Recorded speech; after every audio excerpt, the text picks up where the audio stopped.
Voilà, maintenant nous arrivons au temps du message, de la prédication et j'ai vraiment l'honneur et la joie d'accueillir avec moi, parce qu'on la fera à deux ce soir, Claudia, on peut l'applaudir.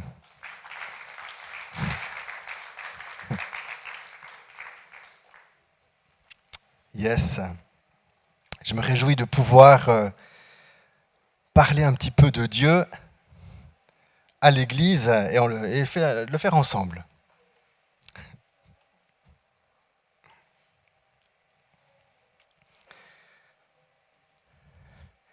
Vendredi, quand nous sommes retrouvés dans le cadre de cette célébration, nous sommes souvenus de ce moment où Christ il a pris le dernier repas avec ses disciples et de la Pâque, le dernier repas de la Pâque.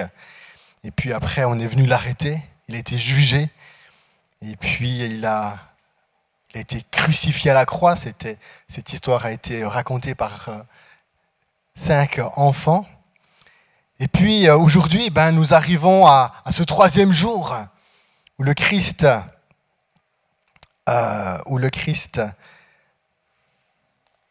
est ressuscité. Et puis avec Claudia, on aimerait vous parler de cette rencontre d'une dame particulière. Et puis cette dame qui a rencontré Jésus. Amen. Yes. C'est bon, tout fonctionne. Je suis là. Bon. Bonsoir tout le monde. Oui, alors on aimerait partager, et on se réjouit pour ça, partager quelques pensées autour d'un texte. C'est celui de Jean, la bonne nouvelle selon Jean. On va lire dans le chapitre 19 à partir du verset 41. Puis on prolongera un bout de 20. Voilà ce que dit le texte. Non loin de l'endroit où Jésus avait été crucifié, il y avait un jardin dans lequel se trouvait un tombeau neuf où personne n'avait encore été enseveli. Comme c'était pour les Juifs le soir de la préparation du sabbat, ils déposèrent Jésus dans cette tombe parce qu'elle était toute proche. Le dimanche matin, très tôt, Marie de Magdala se rendit au tombeau. Il faisait encore très sombre. Elle vit que la pierre fermant l'entrée du sépulcre avait été ôtée de devant l'ouverture. Alors elle courut prévenir Simon-Pierre et l'autre disciple, celui que Jésus aimait. « On a enlevé le Seigneur de la tombe, leur dit-elle, et nous n'avons aucune idée de l'endroit où on l'a mis. » Pierre sortit donc avec l'autre disciple, et ils se rendirent tous deux au tombeau. Ils couraient tous les deux ensemble, mais l'autre disciple, le plus rapide que Pierre, le distança et arriva le premier au tombeau. En se penchant, il vit les linges funéraires par terre, mais il n'entra pas. Simon-Pierre, qui le suivait, arriva alors. Il entra dans le tombeau, vit les linges qui étaient par terre et le linge qui avait enveloppé la tête de Jésus, non pas avec les linges funéraires, mais enroulé à part, à sa place. Alors l'autre disciple, celui qui était arrivé le premier, entra à son tour dans le tombeau. Il vit et il crut. En effet, jusque-là, il n'avait pas encore compris que Jésus devait ressusciter d'entre les morts, comme l'avait annoncé l'Écriture. Les deux disciples s'en retournèrent alors chez eux. Pendant ce temps, Marie se tenait dehors, près du tombeau, et pleurait. Tout en pleurant, elle se pencha vers le tombeau. Elle vit 2 anges, vêtus de blanc, assis à l'endroit où le corps de Jésus avait été déposé, l'un à la tête et l'autre aux pieds. Et ils lui dirent : « Pourquoi pleures-tu ? » ?»« On a enlevé mon Seigneur, leur répondit-elle, et je ne sais pas où on l'a mis. » Tout en disant cela, elle se retourna et vit Jésus qui se tenait là, mais elle ne savait pas que c'était lui. « Pourquoi pleures-tu ? » lui demanda Jésus. « Qui cherches-tu » Pensant que c'était le jardinier, elle lui dit : « Si c'est toi qui l'as emporté, dis-moi où tu l'as mis pour que j'aille le reprendre. » Jésus lui dit, « Marie. » Elle se tourna vers lui et s'écria en hébreu, « Rabouni », ce qui veut dire « Maître ». « Ne me retiens pas, lui dit Jésus, car je ne suis pas encore monté vers le Père. Va plutôt trouver mes frères et dis-leur de ma part, je monte vers mon Père qui est votre Père, vers mon Dieu qui est votre Dieu. » Marie de Magdala alla donc annoncer aux disciples, « J'ai vu le Seigneur !» Et elle leur rapporta ce qu'il lui avait dit. Amen. Amen. C'est un passage que je trouve tellement glorieux. Waouh! Je trouve intéressant de pouvoir constater, par rapport à l'évangile de Jean, de pouvoir déjà noter que Jean, il désire durant tout son évangile, il veut toujours faire des liens entre l'Ancien Testament et le Christ. Et on voit déjà ça dans Jean 1, quand il présente en fait Christ comme la parole qui était au commencement de la création. Et puis qu'on voit que le début du récit de Jean 1 fait référence à Genèse 1. Et puis tout l'apôtre Jean, dans son évangile, veut nous montrer en fait que le Christ est l'accomplissement des Écritures. Que le Christ, en fait, c'est le fil rouge qui continue depuis la Genèse jusqu'à aujourd'hui, et c'est comme s'il vient et il boucle, il ferme la boucle. Il est la révélation finale de Dieu. Et ici, l'apôtre Jean, dans son évangile, il veut nous mettre en évidence ces choses.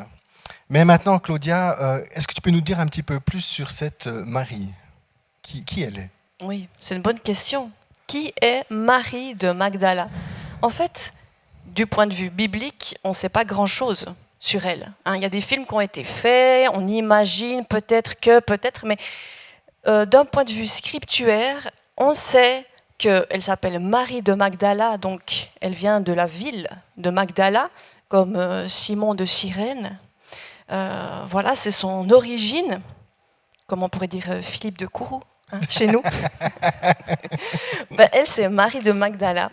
Et puis, il nous est dit dans la parole qu'elle avait 7 démons et qu'elle a été délivrée donc par Jésus, cette femme qui était possédée. On ne sait pas comment ça s'est passé. On ne sait pas non plus les démons, quelle était son histoire, si c'était des liens générationnels ou bien si elle avait ouvert des portes ou si elle a eu des chocs. Bref, on sait qu'il s'est passé quelque chose, que Jésus l'a délivrée, mais une bonne délivrance, quoi.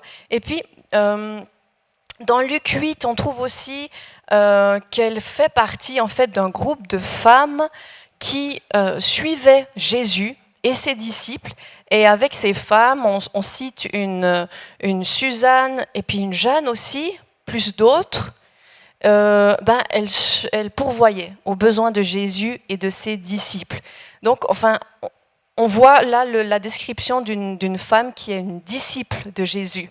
Elle a dû rencontrer Jésus, il l'a délivrée, puis elle a dû être un peu sa groupie, quoi. Elle a dû le suivre, elle a été tellement impactée qu'elle a été présente dans la vie de Jésus. Et dans ce qui nous intéresse dans cette période de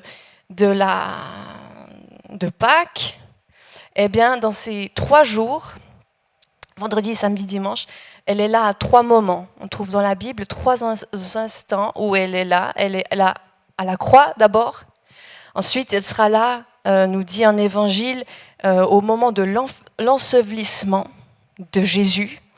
Elle allait voir où Joseph d'Arimathée l'a mise dans ce tombeau. Elle était là avec une autre femme. Et puis, elle était là à la résurrection. En fait, par rapport à ça, on voit que c'est une femme qui a été complètement impactée par l'amour de Christ à un point qu'elle n'a plus lâché. Ouais.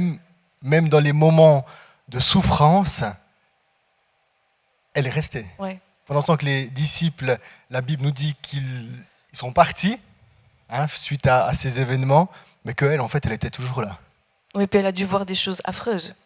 En fait, Jésus en croix, après avoir été frappé par les Romains, hein. On est quand même dans l'Empire romain, il faut savoir quand même qu'ils avaient des méthodes très très violentes. Elle est là à voir Jésus agoniser. Enfin, je pense qu'il était déjà plus reconnaissable, il était défiguré. Voilà, on sait quel type de souffrance il a subi. Et elle était là, dans le pire, en fait. Elle est restée, ouais. Waouh, incroyable. C'est une héroïne de la foi. Venons un petit peu sur le texte maintenant que tu nous as lu, Claudia. Et puis, j'aimerais commencer par deux éléments que je trouve vraiment intéressants. C'est que Jean 19, le verset 41, il nous est dit qu'en fait, que le tombeau se trouvait dans un jardin. Et puis, après, je vais encore développer sous le fait que en fait, Marie nous dit qu'en fait, elle a vu 2 anges. Et le texte nous a dit qu'un ange était placé où il y avait le tombeau, un où il y avait les pieds de Jésus, et le deuxième était où il y avait la tête de Jésus. Ce qui est intéressant, si je commence par le fait qu'il est dans un jardin, eh bien, je crois réellement que Jean veut mettre en lien avec le jardin d'Éden.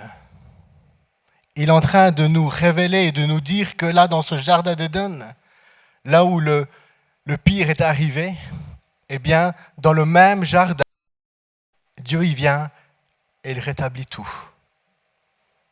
Il rétablit tout. Là où l'homme a perdu sa connexion, sa relation avec Dieu, eh bien, dans le même jardin, eh bien, Jésus vient à la rencontre des hommes et il rétablit tout. Amen. Et là, je crois qu'il y a quelque chose qui me touche beaucoup. Ensuite, dans ce jardin, il nous est dit, dans le jardin d'Éden, au moment où Adam et Ève, peut-être je puisse insister sur le fait que Ève prend le fruit et le mange, et puis que tout d'un coup, le couple a été chassé de ce jardin. Dans Genèse, le texte nous dit que Dieu a mis des anges, parce qu'il y avait l'arbre de la vie qui était aussi présent, et puis que Dieu a dit, il ne faut pas que les hommes viennent prendre l'arbre de la vie éternelle, sinon ils vivraient éternellement. Et puis il a placé des anges pour protéger cet arbre, afin que l'homme ne puisse pas aller prendre le fruit. Et dans ce jardin, Dieu y vient et il rétablit.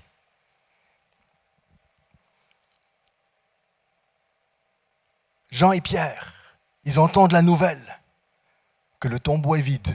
Ils courent. Jean rentre, il voit les bandes de l'inter, mais il n'a pas le courage de rentrer dedans. On suppose que c'est Jean. Tu dis Jean, mais le texte qu'on a lu ne disait pas Jean. Il ne le dit pas, mais on suppose vraiment que c'est lui. Voilà, le disciple que Jésus aimait, c'est son évangile. Ouais. C'est ça, ouais.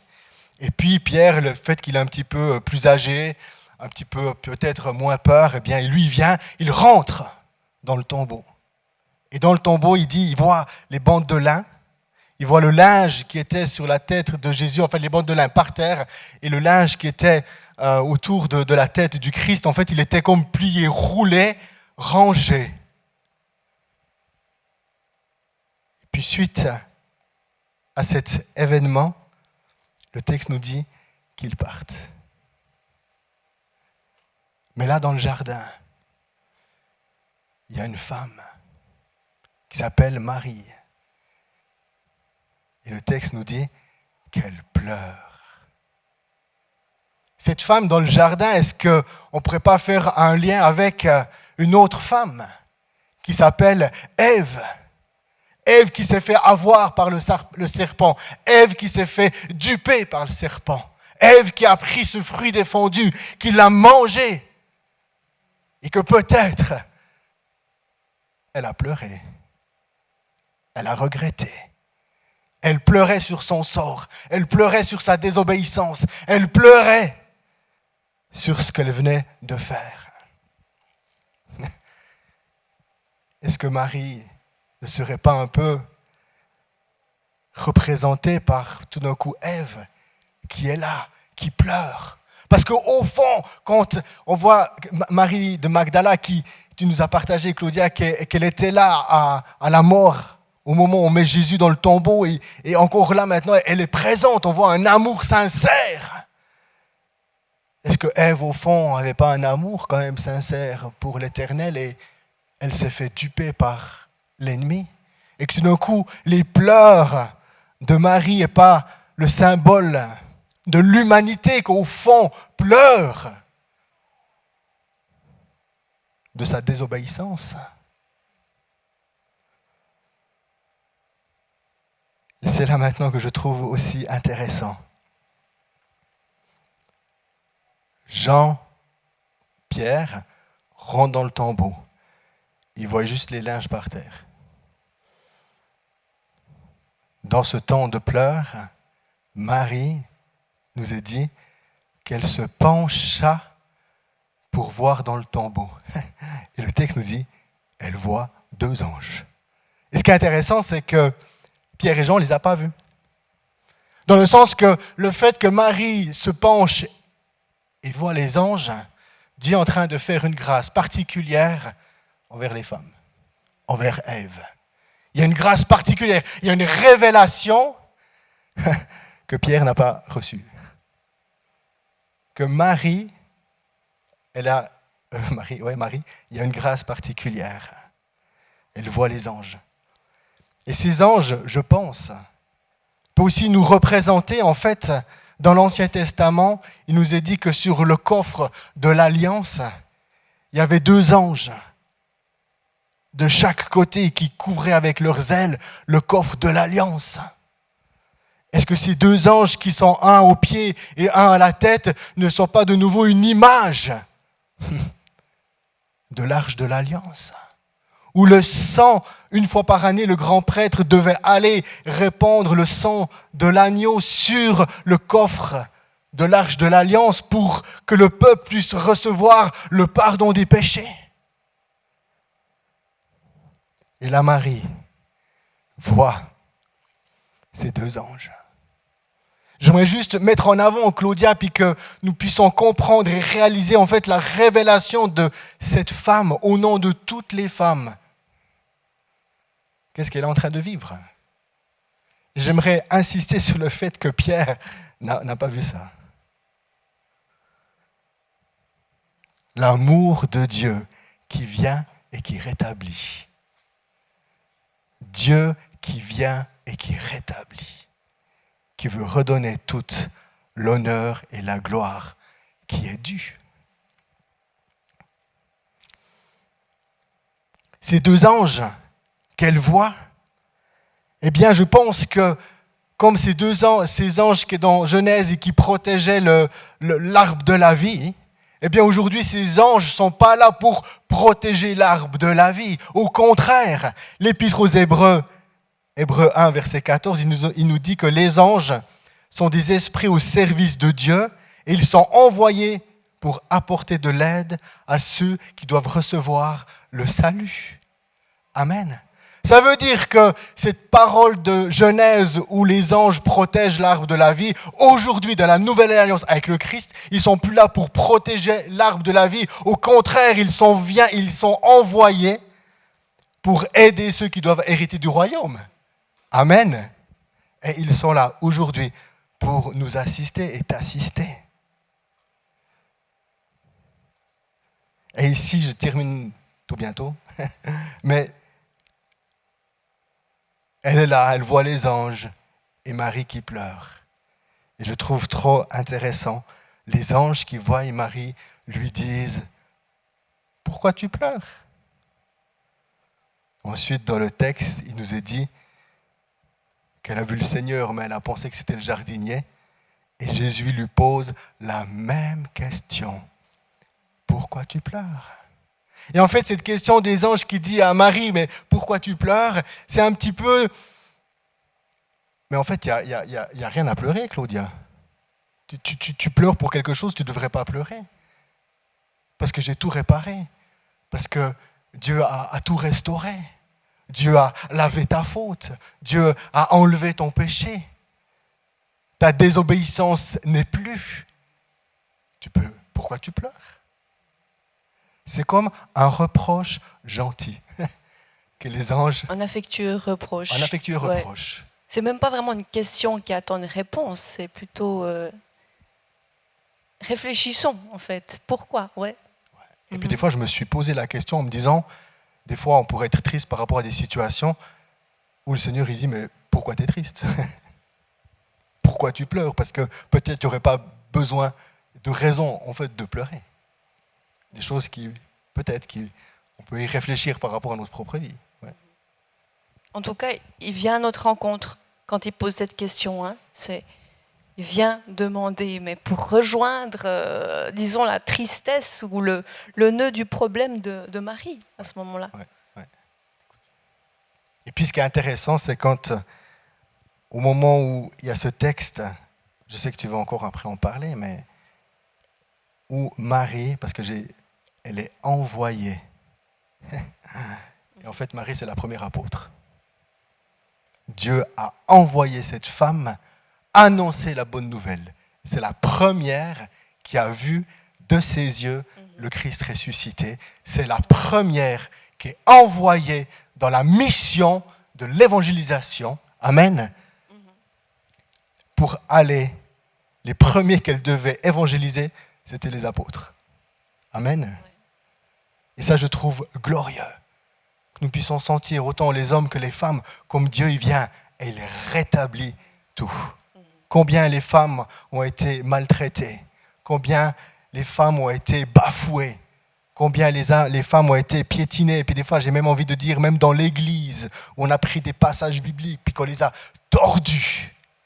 Par exemple, le fameux passage « Femme, sois soumise ». Mais en fait, ici, l'amour de Dieu, comme Dieu la relève, elle est la première envoyée du Seigneur. Quand même, hein. Ouais. Quand même, hein. Elle est quand même la première qui a vu Christ ressuscité. Hein. Ouais.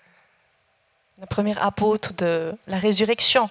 Parce que c'est vrai que la première apôtre, je crois, hein, de mémoire, ça doit être la femme samaritaine. C'est la première qui est envoyée. Une femme aussi, encore une samaritaine, femme. De Samarie. C'était encore un peu chaud politiquement là, entre les Juifs et les Samaritains. Mais oui, Marie, elle est envoyée pour porter la bonne nouvelle de la résurrection. Alors moi, j'ai trouvé spécial au verset 10 du chapitre 19 qu'il nous est dit que les disciples retournèrent à la maison. Ils sont rentrés, et puis Marie, elle n'est pas rentrée. Elle est encore restée. Elle est restée là. Et je pense qu'il y a un message à saisir, c'est-à-dire qu'il y a une récompense pour ceux qui restent et qui attendent. Et elle va être trouvée, Marie. Elle va être trouvée. Elle va trouver le berger, parce qu'il y a cette parabole de la brebis perdue que le berger va chercher. Mais là, c'est elle qui cherchait le berger, en fait. Mais en fait, elle était aussi un petit peu perdue, je crois, Marie, après tout ce qui s'est passé. Et le bon berger va venir la trouver. Mais ce qui est intéressant aussi, c'est que on voit qu'elle lui parle, il lui pose ces deux questions. Pourquoi pleures-tu? Qui cherches-tu? C'est-à-dire un peu quel genre de Messie espères-tu? Et puis, elle ne le reconnaît pas, puisqu'elle croit que c'est le jardinier ou le gardien du jardin, selon les versions de la Bible. Elle ne le reconnaît pas. Mais pourtant, il y a la présence d'anges dans cette scène qui indique que la disparition du corps de Jésus est le résultat d'une intervention divine. Ces anges, c'est la preuve que Dieu lui-même est à l'œuvre. C'est une image claire que Dieu fait quelque chose dans ce lieu-là. Parfois, les anges sont là. Si vous prenez Apocalypse, ils viennent pour expliquer, pour révéler l'œuvre que Dieu est en train de faire. Mais là, ils ne sont pas en train de révéler, ils sont la manifestation que c'est Dieu qui est en train d'œuvrer à cet endroit-là. Amen. Et pourtant, malgré les anges, malgré de discuter avec eux, elle ne reconnaît pas Jésus à ce moment-là, à cet endroit-là. Il il y a cet effet, je pense, quand même de surprise, quoi. Hein. Jésus avait annoncé sa résurrection. Il l'avait dit, même 3 jours plus tard, je ressusciterai. Donc, on s'y attend, mais peut-être pas vraiment ou pas maintenant.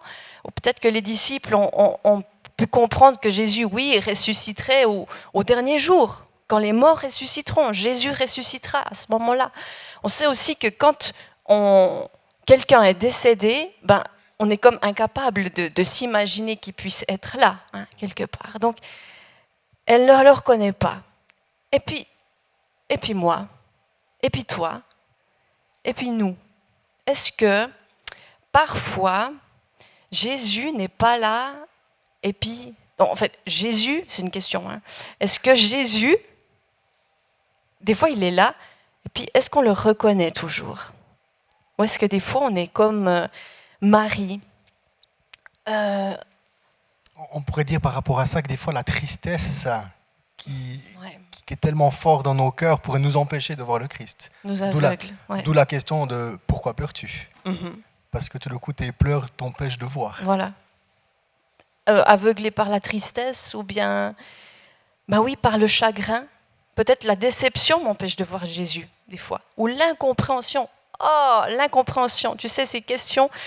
Pourquoi, comment, toutes ces questions où je ne trouve pas de réponse et je reste bloqué là-dedans, m'empêchent de reconnaître le visage du Christ dans les situations. Ou bien peut-être la culpabilité m'empêche de reconnaître Jésus. Ou bien j'ai pensé aussi au péché, mais non confessé. Hein, c'est-à-dire celui qui pèse sur ma conscience et puis qui provoque cette culpabilité. Et du coup, j'arrive pas à le voir, j'arrive pas à le sentir, j'arrive pas à le reconnaître, j'arrive pas à discerner sa voix, parce qu'il y a toutes ces choses. Mais j'ai pensé à Apocalypse 3, où c'est Jésus qui parle à l'ange de l'église de Laodicée, et il dit à cette église, tu es aveugle, mais viens chez moi, achète chez moi du collyre pour tes yeux, afin que tu vois clair. Et je crois qu'il y a une invitation où Jésus veut nous attirer chez lui pour qu'on puisse aller guérir nos yeux de ce qui nous aveugle, de notre déception, de notre culpabilité, de notre tristesse, de notre chagrin, de tout ce qui nous bouche la vue. Et il dit, viens chez moi, c'est dans ma présence, viens acheter, viens apporter, viens recevoir ce qu'il faut pour que tu vois. Jésus a vraiment envie qu'on puisse le voir et le reconnaître et le nommer. Ça me fait penser à cette parole dans ce que tu partages, de pouvoir pleinement le reconnaître. C'est comme si, pourquoi pleures-tu? Mais fais-moi confiance. Et que des fois, le Seigneur nous invite à mettre notre confiance en lui. Et cette confiance fait en sorte qu'on arrête de pleurer par rapport à la situation. Ouais. De nouveau, la foi et la confiance. Et puis, vous avez vu à quel moment elle reconnaît Jésus. Qu'est-ce qui se passe? Comment elle fait pour reconnaître Jésus? Il ne s'est pas présenté, il n'a pas dit « Je suis Jésus de Nazareth ». Il ne lui a pas fait une description. Il a dit quoi? En fait, il l'a appelé par son nom. Ouais. Elle le reconnaît quand il dit son nom. Waouh! Il a dit son nom. Seulement son nom. Moi, je trouve que c'est tellement intime. Il lui a pas fait directement, je sais pas, un discours ou expliqué comment il avait vaincu la mort. Et il a pas expliqué ses souffrances. Il lui a juste dit Marie. Il l'a juste prononcé. Et c'est hyper intime. Parce qu'il faut déjà connaître le nom des gens pour pouvoir les appeler par leur nom. Il connaissait Marie de Magdala. Oui. Et il dit son nom. Oui, il lui a pas dit « Ouais, toi la femme dans le coin là ». Ouais. Toi la femme qui pleurniche, à la moque là. Ouais. Elle pleure comme une fille. Ouais, vraiment. Non, il a dit son nom. Waouh. Dis juste un mot. Dis juste mon nom, Seigneur. Hein. Et puis, je vais te voir, je vais te reconnaître. Et Jean 10, en fait, c'est quelques chapitres avant où Jésus, ça fait partie quand même de ses dernières paroles, même si c'était peut-être... elles ont été dites quelques semaines avant tout ça. Mais Jésus, oh, il faut vraiment que vous lisiez Jean 10, hein, ça fait tellement du bien à nos cœurs, ce Jean 10, où en fait, Jésus dit « Je suis le berger ». Se compare à un berger, à un bon berger. Et au verset, au verset 3, il dit le berger appelle ses brebis par leur nom. C'est ce qu'il fait. C'est ça, c'est lui Jésus, le berger. Et que dit encore ce berger à propos de lui-même ? Regardez dans Jean 10, on va rester dans le chapitre 10, au verset 11, il dit « Je suis le bon berger. Le bon berger donne sa vie pour ses brebis. » C'est ce qu'il venait de faire, n'est-ce pas ? Amen. Amen. Ouais. Au verset 14-18, je lis « Moi, je suis le bon berger. » Il continue « Je connais mes brebis et mes brebis me connaissent, tout comme le Père me connaît. Et je connais et que je, pardon, tout comme le Père me connaît et que je connais le Père. Je donne ma vie pour mes brebis. J'ai encore d'autres brebis qui ne sont pas de cet enclos. Celles-là aussi, il faut que je les amène. Elles écouteront ma voix, ainsi il n'y aura plus qu'un seul troupeau avec un seul berger. Si le Père m'aime, c'est parce que je donne ma vie, mais ensuite je la reprendrai. En effet, personne ne peut m'ôter la vie, je la donne de mon plein gré. J'ai le pouvoir de la donner et de la reprendre, tel est l'ordre que j'ai reçu de mon Père. Au verset 27 à 29, Jésus dit « Mes brebis écoutent ma voix, je les connais et elles me suivent. Je leur donne la vie éternelle. Jamais elles ne périront et personne ne pourra les arracher de ma main. » Waouh, quelle espérance! Amen. Mon Père qui me les a donnés est plus grand que tous et personne ne peut arracher qui que ce soit de la main de mon Père. Moi, j'aime beaucoup ça parce qu'il dit « Ma main, personne ne peut arracher qui que ce soit de ma main. » Il parle de ses brebis. Et après, il dit « Mais mon Père qui est plus grand que tous, personne ne peut lui arracher ses brebis de la main du Père. » Donc, on est dans la main de Jésus, dans la main du Père. Hein. Le Père protège, en fait, les brebis du berger. Et là, dans ces paroles, en fait, il y a toute la dimension de l'assurance du salut, en fait. On n'a plus ça. Quelque chose qui est conditionnel. C'est qu'en fait, il y a quelque chose où c'est l'œuvre de Dieu qui nous tient. C'est ça, en fait, c'est ça qui est fort. Et des fois, le but de nos vies, c'est de pouvoir continuer de fidèles dans la foi, mais dans la vérité, plus personne ne peut nous arracher de sa main. Et c'est lui qui nous tient. C'est même pas nous qui le tenons, mais c'est lui qui nous tient. Ouais. Amen. Donc moi, je trouve que quand il l'appelle, puis qu'elle l'entend, qu'elle reconnaît la voix du berger à ce moment-là, parce qu'il l'appelle par son nom, il est aussi en train de l'appeler dans son identité. C'est son identité, son nom. Sur votre carte d'identité figure votre nom et il l'appelle. Et j'ai écouté Jésus pour nous par rapport au fait qu'il l'appelle et qu'il nous appelle par notre nom. Et voilà ce qu'il m'a dit. Voilà ce qu'il te dit. Je connais ton nom. J'aime le dire avec tendresse. J'aime te le dire comme si tu étais la seule ou le seul à porter ce nom. Ton nom est beau. Quand je l'entends, je pense tout de suite à toi. Et M. Carlos Payan dit « Le diable connaît ton nom, mais il t'appelle par ton péché.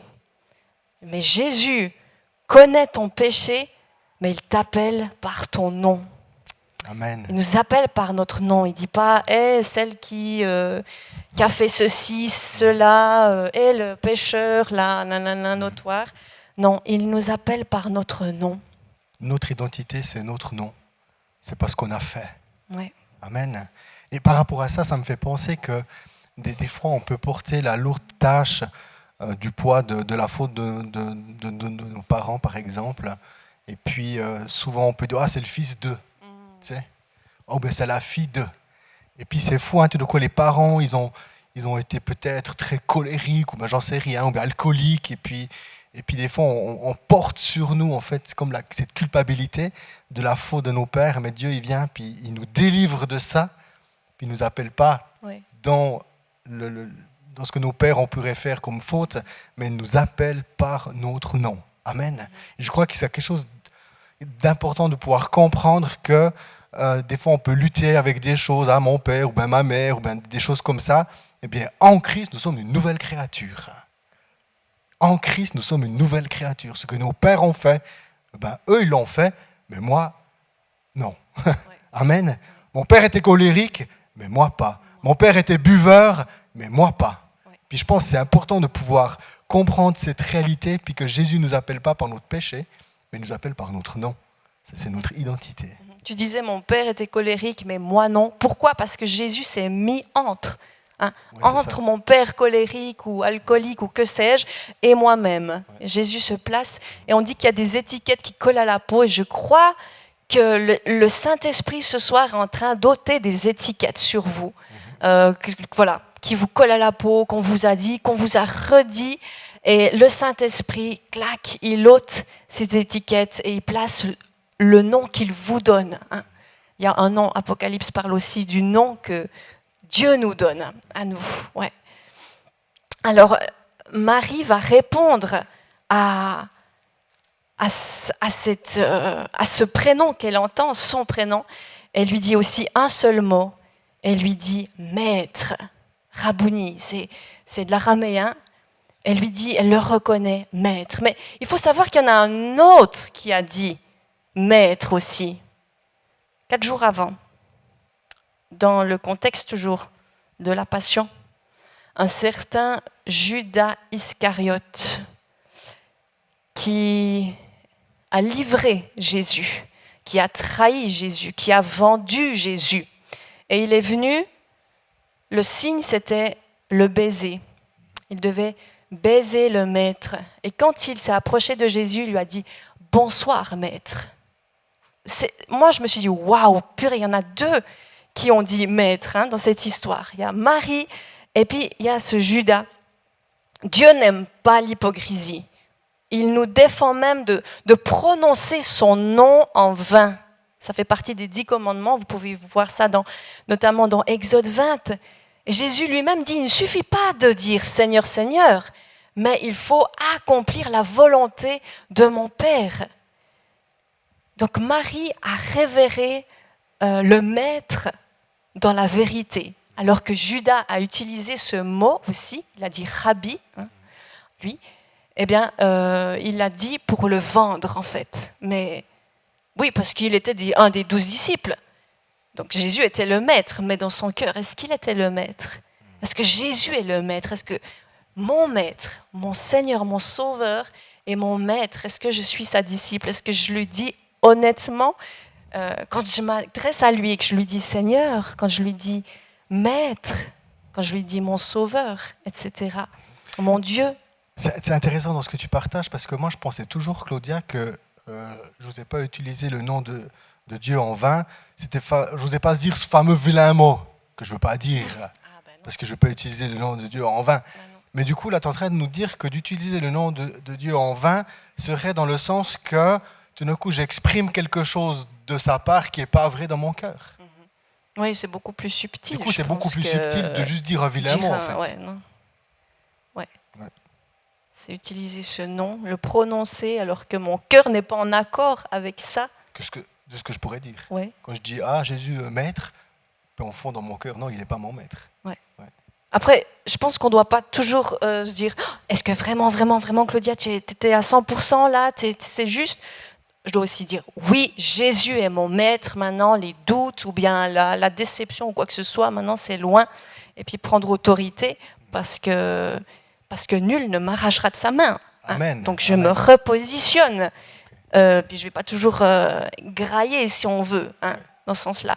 Mais au fond, j'ai envie de dire que tu sais très bien si Jésus est ton maître ou pas, voilà. Dans la simplicité. Ouais. Garde ton cœur plus que toute autre chose, car de lui viennent les trésors de la vie. Ouais. Amen. Je vais aller au verset 17. Et puis, juste avant de le lire, ça parle d'ennui, en fait. Je me suis en fait souvent demandé depuis déjà mon adolescence sur ces textes de la résurrection où Jésus apparaît, puis aussi donc dans la période entre la résurrection et l'ascension, Et puis souvent, je me suis dit, waouh, qu'est-ce qui devait être triste, les disciples, de se dire que Jésus allait partir. L'ennui.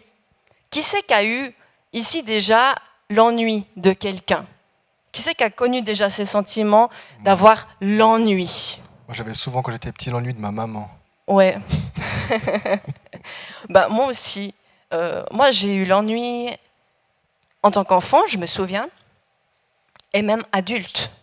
J'ai connu ce que c'est d'avoir l'ennui de quelqu'un, ce vide non comblé, puis ce vide qui ne va pas pouvoir être remplacé en fait. Et Jésus, il lui dit, ne me retiens pas, car je ne suis pas encore monté vers le Père, ne me retiens pas. Et littéralement, ça veut dire, cesse de t'accrocher à moi. Moi, à la place de Marie, franchement, hein, dans le contexte, si voilà, j'étais cette Marie qui avait cheminé avec Jésus, qui avait vu tous ces miracles, mais pas seulement les miracles, mais la façon dont Jésus a opéré ces miracles, comment il a aimé les gens pour les guérir, comment elle a vu la compassion dans ses yeux, elle a tout senti ces choses-là. Surtout vu que Jésus ne la condamnait pas. Oui. Déjà pour elle, et puis après elle est témoin de ce qu'il a fait, puisqu'elle suivait Jésus et les disciples, nous dit Luc 8. Donc moi, à la place de Marie, j'aurais sauté sur Jésus, je l'aurais pris, je l'aurais kidnappé, je l'aurais ligoté, je l'aurais enfermé dans ma chambre. Tu l'aurais ligoté? Ouais. Oh, pas enchaîné, hein, parce qu'ils l'ont pris et puis ils l'ont enchaîné 4 jours avant. Okay. Mais moi, j'aurais ligoté, j'aurais vraiment dit, Jésus, mais tu me fais pas le coup une deuxième fois. C'est ça. Non mais, j'ai cru que je te perdais, quoi. Quand les Romains sont arrivés, déjà les Juifs et tout ça. Mais et à la croix, Jésus, mais t'étais plus reconnaissable pour moi. Et puis j'ai cru que mon monde arrêtait de tourner, en fait. J'ai cru que c'était la fin. Jésus, mais moi je vais m'accrocher à toi plus que jamais, parce que j'ai eu la peur de ma vie quand on t'a pris, puis ce qu'on t'a fait. Et puis moi j'étais témoin là, avec ta maman, avec les autres femmes, avec mes amis, entre guillemets, avec l'église. Il n'y avait pas l'église à cette époque-là, on ne parlait pas de ça. Mais ces autres femmes qui avaient cru, et ces autres hommes, puisque Jean était aussi là. Et j'aurais dit, non mais Jésus, ok, tu es allé à la croix, tu es allé à cet endroit où personne ne pouvait t'accompagner. Parce que Jésus l'a dit à Pierre, écoute Pierre, tu ne peux pas me suivre là où je vais, mais après tu me suivras. Donc il y a un endroit où Jésus était seul. Et j'aurais franchement dit à Jésus, mais ne me quitte pas, ne m'abandonne pas une deuxième fois, quoi. Je vais pas supporter. Et puis, elle l'aurait gardé, je l'aurais gardé, puis ça serait été vraiment le happy end hollywoodien. Mais on n'est pas à Hollywood, hein. On est à Jérusalem, d'accord? Donc, mais ils font aussi des films à Jérusalem, en Israël. J'ai vu qu'ils étaient assez forts. Bon, ça c'est une parenthèse. Alors, en fait, le Seigneur lui montre qu'elle ne devait pas chercher à le retenir sur terre, mais qu'elle deviendrait en effet la messagère d'une bonne nouvelle, pleine de joie. Et, comme tu le disais, David, elle est la première apôtre de la résurrection. Il lui demande d'aller annoncer cette résurrection à ses disciples. J'y reviendrai après. Donc, j'ai dit, bon, attends Jésus, si elle ne doit pas te retenir, elle doit cesser de t'accrocher à toi, à qui est-ce qu'elle va pouvoir s'accrocher? Parce qu'elle a bien besoin de quelqu'un, on a besoin de quelqu'un, nous aujourd'hui encore. Et Jésus a dit plutôt à ses disciples qu'il n'allait pas les laisser orphelins. Donc il a annoncé son départ, hein, et qu'il ne serait pas là. Donc il annonce quelqu'un d'autre, quelque chose d'autre. Il annonce quelque chose qui va le remplacer. En fait, il a commencé déjà dans Jean 14 d'annoncer le Saint-Esprit. Le Saint-Esprit, quel est le rôle du Saint-Esprit? C'est de manifester Jésus, de manifester, j'ai envie de dire, l'agneau. Le Saint-Esprit, la forme de la colombe, il manifeste l'agneau. Pourquoi j'utilise ces mots? C'est parce que c'était ce qui s'est passé au baptême de Jésus. Le Père a envoyé la colombe sur l'agneau et l'agneau envoie la colombe sur nous. Jésus a promis d'envoyer le Saint-Esprit, cette colombe qui vient et qui manifeste continuellement l'agneau. Donc depuis l'ascension, le Saint-Esprit nous rend Jésus présent. Il nous rappelle Jésus. Pas rappelé parce qu'on l'a oublié, mais il l'appelle de nouveau. Il le fait revenir, en fait. Et il est celui, le merveilleux Saint-Esprit, qui nous console de l'absence visible de Jésus. Donc, tant que je n'embrasse pas le Saint-Esprit, oui. Ouais, vas-y. Je finis ma phrase, Ouais, elle est un petit peu longue, vas-y. mais tant que je n'embrasse pas le Saint-Esprit, c'est-à-dire tant que je ne l'accueille pas, ou j'ai même envie de dire tant que je ne le prends pas, parce que le soir même, le dimanche soir, Jésus est apparu à ses disciples, et qu'est-ce qu'il a fait? Il a soufflé sur eux et il leur a dit, dans nos Bibles c'est marqué, recevez l'Esprit. Mais le mot, lambanein, ça veut dire prenez, littéralement. Donc c'est attrape l'Esprit, saisis-le, prends-le, saisis-le, hein? Accroche-toi. Donc tant que je n'embrasse pas le Saint-Esprit, tant que je ne l'accueille pas, tant que je ne le prends pas, je ne serai pas consolée de l'absence visible de Jésus. Et en fait, ce qui est intéressant dans ce que tu dis, c'est cette Marie qui était tellement triste tout d'un coup, qui était tellement dans la joie de retrouver le Christ, puis qu'elle s'est dit, attends, moi je veux m'accrocher après lui parce que je veux plus qu'il parte. Ouais. Ce côté où elle s'est agrippée à lui, puis que Jésus lui dit, mais lâche-moi, arrête de t'accrocher après moi. Eh bien, en fait, il est en train de nous inviter, comme Marie a voulu s'accrocher après Jésus, eh bien, dans nos cœurs, de pouvoir dire, je veux m'accrocher après l'Esprit de Dieu, ouais. Le Saint-Esprit. Ouais. Amen. Et on ne sera jamais consolé de cette absence de Jésus tant qu'on n'aura pas laissé le consolateur. Hein. C'est le mot paraclète, ça veut dire celui qui est appelé auprès de. Donc il est appelé auprès de nous. Le Saint-Esprit, il a la mission de venir auprès de nous et de nous combler de ça. Et il a ce pouvoir, le Saint-Esprit, de couver. En fait, dès l'origine, Genèse 1, il couvait. Donc il a ce pouvoir parce que dès l'origine, il couvait. Encore aujourd'hui, le Saint-Esprit couve nos profondeurs obscures. Donc le Saint-Esprit, invisible et impalpable, ouais, il rend Jésus spirituellement visible et tangible. L'œuvre du Saint-Esprit, elle est merveilleuse parce qu'elle nous dirige toujours, elle dirige notre regard toujours sur Jésus, elle nous explique, il nous enseigne sur Jésus. Donc il nous attire toujours vers lui. Donc on peut s'accrocher à lui parce que physiquement, Jésus est plus là. Hein? Ça me fait penser à quelque chose dans ce que tu dis, c'est que dans le livre que tu as lu de cette histoire à Charmoille, là, comment elle s'appelle cette dame déjà ? Adrienne, où tout le coup, quand elle était enfant et puis qu'elle s'était complètement perdue avec son frère parce qu'il ne retrouvait plus le chemin, il y avait une foi sincère dans son cœur et tout d'un coup, il y avait un carrefour, puis elle ne savait plus où il devait aller et elle dit qu'elle a senti comme une main, hein, c'était vraiment comme ça, une main qui l'a poussée dans cette direction parce que c'était le chemin pour rentrer à la maison. Puis elle dit qu'elle a senti une main la pousser. Et c'est là que dans ce que tu partages, où des fois je me dis que l'Esprit Saint, c'est comme s'il nous fait ramener le Christ présent au milieu de nous. On ne le voit pas, mais tout d'un coup, on peut sentir qu'il nous touche. Complètement. Et ce serait intéressant, là je partage à l'église, est-ce qu'il y a déjà quelqu'un qui a eu une manifestation de la présence de Dieu et tout d'un coup qui dit, j'ai senti, j'ai envie de dire ça comme ça, le Christ vraiment me toucher. Je ne l'ai pas vu, mais j'ai senti qu'il m'a touché. Je vois qu'il y a une main qui se lève. Il y a plusieurs mains qui se lèvent. Amen. Et c'est vraiment quelque chose d'hyper important, hein, de pouvoir comprendre ça. C'est que l'Esprit, comme tu l'as partagé, nous fait revivre pleinement le Christ. On ne le voit pas, mais du coup, il est vraiment là. Puis il y a des moments de grâce où il vient, puis tu dis, ah purée, mais il m'a littéralement touché. Amen.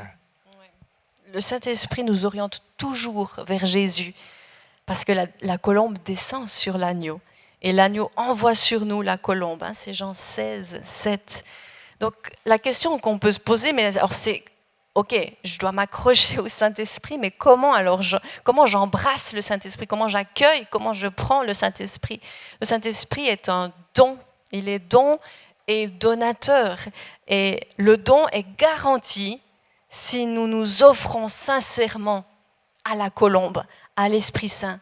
C'est Luc 11, verset 13, ceux qui prennent des notes. Et ça, c'est peu importe nos souillures, en fait. Il est donné à ceux qui s'offrent, qui offrent leur vie. Il est donné par le Père généreusement, parce qu'on a un bon Père dans les cieux qui donne de bonnes choses, de très bonnes choses. Il dit, vous, les papas de la terre, vous donnez déjà des bonnes choses, alors que vous êtes mauvais. Alors à combien plus forte raison le Père dans les cieux donnera le Saint-Esprit à ceux qui le demandent. Et puis, je ne veux pas tirer en long, mais j'aimerais encore juste parler par rapport à ça, parce que je pense que c'est quelque chose qui est important de pouvoir comprendre. Plus nous aspirons à l'Esprit de Dieu, plus il nous fait vivre le Christ. Plus nous nous approchons, puis on veut s'accrocher littéralement au Saint-Esprit, vraiment, plus le Christ deviendra vivant dans nos vies, dans nos cœurs. Puis des fois, le Saint-Esprit, de nouveau, on a peur parce qu'on a des conceptions, on a peur de déviance spirituelle ou je ne sais pas trop quoi. Ou bien des fois, si on va trop sur le Saint-Esprit, on a l'impression d'abandonner Jésus. Mais au contraire, plus on s'approche, puis on veut le saisir, le Saint-Esprit, plus le Christ devient vivant dans nos cœurs et dans l'Église. Amen. Amen. Au verset 17, Jésus lui dit, « Va dire à mes frères ». Et c'est la première fois qu'il cite « mes frères ». Il n'a jamais parlé de ses disciples comme « mes frères ». Avant, il les a appelés, il a dit « serviteurs », puis après il a dit « amis ». Il a dit « je ne vous appelle plus serviteurs, mais amis ». Et il y a un nouveau niveau, parce qu'il est en train de dire maintenant « mes frères ». Un nouveau niveau d'intimité. Oui, c'est ça. C'est encore plus intime, le frère. Et il donne l'identité à ses disciples. Vous savez, on parle souvent de notre nouvelle identité en Christ. Donc c'est Christ qui est en train de donner la nouvelle identité à ses disciples. Il dit, vous êtes mes frères, va dire à mes frères. Qui sous-entend qu'on a le même Père. Voilà. Ses disciples, ce jour-là, deviennent ses frères parce qu'au prix de la croix, le Père les a adoptés. Aujourd'hui même, nous, disciples de Jésus, nous devenons ses frères de sa famille parce qu'au prix de la croix, le Père nous a adoptés. Et il va continuer, je termine par ça, il dit... mon Père, je retourne vers mon Père qui est votre Père, mon Dieu qui est votre Dieu. Et on voit dans le texte que Jésus est en train de donner le Père. Il nous donne le Père, il donne le Père à ses disciples. Jean 1, 12 dit que ceux qui accueillent le Fils deviennent enfants de Dieu. Et Jean, je reste toujours dans cet évangile, chapitre 16, verset 26, j'ai noté, qu'est-ce qu'il dit ? Ah oui, Jésus leur dit, ce jour-là, vous adresserez vos prières au Père en mon nom. Et je ne vous dis même pas que j'interviendrai en votre faveur auprès du Père, car le Père lui-même vous aime, parce que vous m'aimez et que vous avez cru que je suis venu de lui. Il y a en fait, dans ce verset, Jésus annonce le lien filial. Il est en train de dire, mais priez le Père, allez directement vers lui. Il dit, je vais même plus, comment il dit ? J'interviendrai plus en votre faveur auprès du Père. On sait qu'on a un défenseur, mais il est en train de dire, le chemin il est ouvert. Les enfants, allez vers votre papa, priez directement le Père, en mon nom, mais priez le Père, allez au Père. Et cette adoption, elle se fait dans ce moment où Jésus est en train de donner. Moi, je trouve que c'est le plus beau cadeau, quoi. Jésus, il donne son papa, Il partage son papa. Et je connais aussi d'autres récits d'enfants où les parents ont adopté, donc des enfants biologiques, ensuite leurs parents ont adopté d'autres enfants. Et je trouve beau de se dire, eux aussi, ils ont partagé tout d'un coup leurs parents, avec, on pourrait aussi dire avec des autres frères et sœurs biologiques qui peuvent venir après, mais quand il y a la dimension d'adoption, c'est encore différent. Puis ils partagent ça en fait, à des qui devraient normalement pas être, qui sont pas appelés à être là, dans l'ordre des choses, mais on ouvre son cœur. Et Jésus ouvre son cœur tellement grand qu'il nous donne, il fait ce don du Père. Dieu est bon. Amen. Amen. Donc quand je reconnais que Jésus est le Fils de Dieu et que je l'aime, le Père m'aime. Parce que le Père aime ceux qui aiment le Fils. Jésus a dit, qui me reçoit celui qui m'a envoyé. Qui me connaît mon Père. Et celui qui m'a vu a vu le Père. Donc Jésus, il est là, mais viens, tu me connais, mais tu connais aussi le Père. Tu me vois, mais tu vois aussi le Père. Tu m'as reçu. Tu as reçu le Père. Il est donné généreusement. Amen. Et des fois, je me dis qu'on doit pouvoir nous encourager mutuellement. Et c'est ça, ce soir, je crois que l'Esprit Saint nous aimerait nous encourager en nous disant, mais viens dans la chambre et prie. Viens dans la chambre, ferme la porte de ta chambre et là, dans le lieu secret, ton Père t'entend. Et je crois que Dieu, à travers ce que tu es en train de nous partager, il y a comme un appel réellement à venir dans l'intimité avec lui. Qu'on puisse comprendre que le chemin pour aller avec lui, pour rentrer dans sa présence, je crois que ce n'est pas juste un petit chemin avec plein de petits cailloux d'embûches, parce que le Christ a tout accompli et tout d'un coup le chemin devient large pour nous, en tant que ses enfants, de rentrer dans la présence de Dieu. Amen. Donc Jésus a dit, en conclusion, je termine par ça, et puis on va écouter un chant que j'aime beaucoup. Il a dit Marie, il a dit juste son prénom, et tout a pris vie en elle. En fait, ce jour-là, Marie est revenue à la vie. C'est Jésus normalement qui est revenu à la vie, on dit, mais en fait, elle aussi, elle est ressuscitée. Et Marie, va vers mes frères et annonce la bonne nouvelle. On peut écouter ce chant, Je dis ton nom, Marie, de Pascal Grosjean.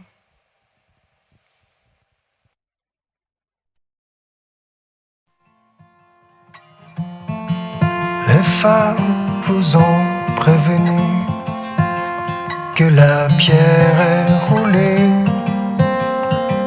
Vous avez accouru, mais ne m'avez pas trouvé.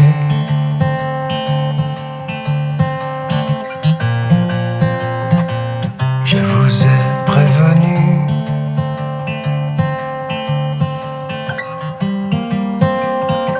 Je dois ressusciter.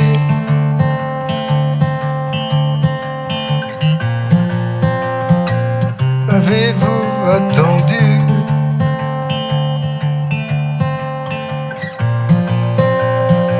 Je reviens vous chercher.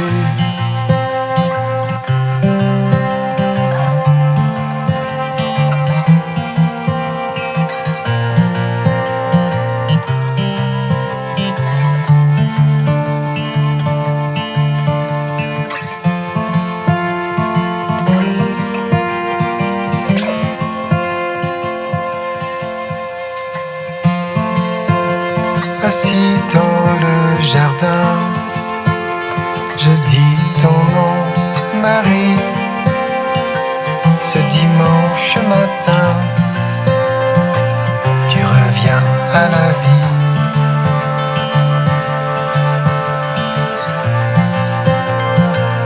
Mais ne me retiens pas.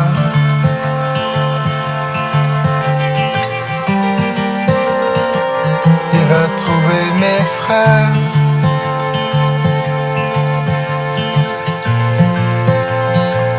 Dis-leur que je suis là.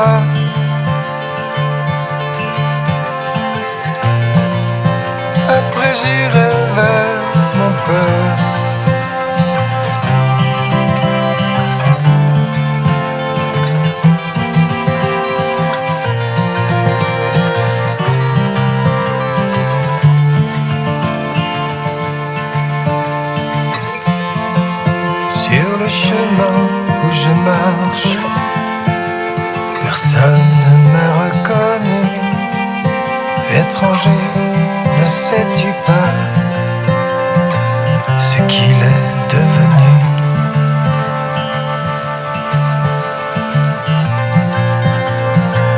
Et ses trous dans mes mains,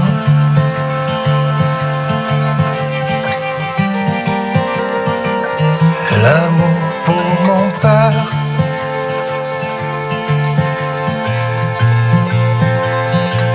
Et quand je romps le pain,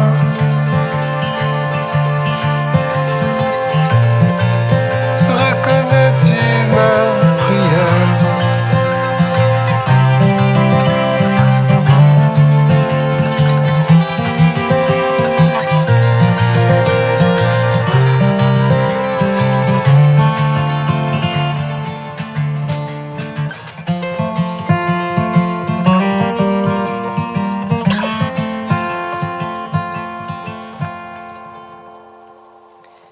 Merci Jésus. Merci Jésus pour ce que tu as voulu nous communiquer ce soir, en ce jour de la résurrection. Que tu nous connais, tu connais notre nom et tu nous appelles chacun, chacune par notre nom. Tu nous attires près de toi. Tu nous donnes l'Esprit Saint pour les jours que nous vivons. Seigneur, on veut vraiment reconnaître qui tu es et honorer le Maître, mais honorer aussi le Messie que tu es. Celui qui nous a sauvés de notre péché. Tu es le Fils de Dieu, Jésus. Et peut-être qu'il n'y avait pas grand monde le jour de ta résurrection, parce que les gens n'avaient pas compris. La puissance de résurrection a éclairé plus tard les disciples et la puissance de l'Esprit Saint les a amenés dans cette révélation des Écritures. Et ce jour-là, Seigneur, tu es revenu à la vie et il n'y avait pas de gens qui ont vu ça. Il n'y avait personne pour venir célébrer ta résurrection à ce moment-là. Seigneur, on ne veut pas te laisser seul, te réjouir du salut que tu nous donnes, mais on veut vraiment venir à toi et célébrer le Dieu merveilleux que tu es, célébrer la puissance du Père qui t'a ressuscité, célébrer le souffle de l'Esprit Saint. Seigneur, et te dire tout à nouveau merci pour la croix, merci pour la souffrance que tu as payée à notre place, la seule qui pouvait nous racheter nos vies, Jésus. Alors on honore le Roi des rois que tu es, on honore ce soir le Père qui a été d'accord de nous donner son Fils, on honore le Fils qui allait jusqu'au bout, avec obéissance, dans le silence, jusqu'à la croix. On honore le Saint-Esprit, qui est ce paraclète aujourd'hui, qui vient nous consoler, qui nous défend, qui nous équipe dans ce que nous vivons aujourd'hui et qui oriente toujours notre regard vers l'agneau. Et avec la Trinité, Seigneur, on veut embrasser cette Trinité, la garder en nous. Vraiment la garder là, serrée contre notre cœur. On veut vous garder, Père, Fils, Saint-Esprit. Et merci Père parce que nul ne peut nous arracher de ta main, nous arracher de ton cœur. Tu nous tiens tendrement serrés contre toi. Merci parce que cet accès, comme David l'a dit, il est ouvert largement, comme tes bras sont largement ouverts. Le chemin, l'accès au Père est facile. Pour chacun d'entre nous, je veux le déclarer. Et merci parce qu'on peut aller aujourd'hui dans cet élan de la victoire du ressuscité. Amen. Amen. Alléluia. Et Seigneur, comme tu as envoyé Marie annoncer cette bonne nouvelle que tu es ressuscité aux apôtres, eh bien Seigneur, je veux envoyer l'Église, vous envoyer durant cette semaine et les jours à venir, annoncer cette bonne nouvelle, parce qu'il est ressuscité. Il est ressuscité. Que l'Esprit Saint pousse, que vous puissiez sentir, vraiment je prie que l'Esprit Saint se manifeste dans nos vies et que l'Église puisse sentir cet appel, cet envoi du Christ qui nous envoie en dehors des murs de l'Église annoncer cette bonne nouvelle. Il est vivant. Il est vivant. Amen. Amen. Voilà, gloire à Dieu. Merci Seigneur pour ton œuvre. Que Dieu vous bénisse richement. Une bonne semaine à chacun. On se retrouve pour la célébration dimanche prochain à 18h. Que Dieu vous bénisse. Si vous avez quoi que ce soit, Claudia et moi, nous sommes disponibles pour des visites, des entretiens. Si quelqu'un désire nous voir parce qu'il a besoin de pouvoir partager, il a besoin d'aide, eh bien, Claudia et moi, on est à disposition pour vous aider. Et puis, voilà, cette petite annonce. Mais une bonne semaine à chacun. Que Dieu vous bénisse. Et joyeuse Pâques.